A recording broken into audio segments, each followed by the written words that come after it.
Hello guys, in this video I'm going to show you how to enable Touch ID on the Line application.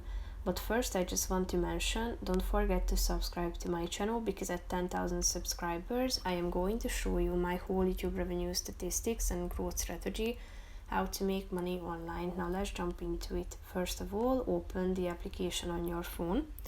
After that, click on the home button down below on the left side corner of the screen, and then click on this settings button that you can find in the upper right corner.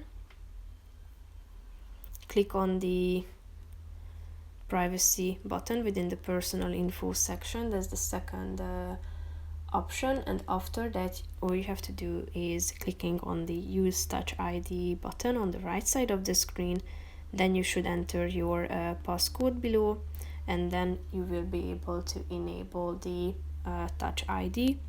So whenever you open the application, you will be required to use your fingerprint. So basically that's it for this video guys. See you in the next one. Bye bye.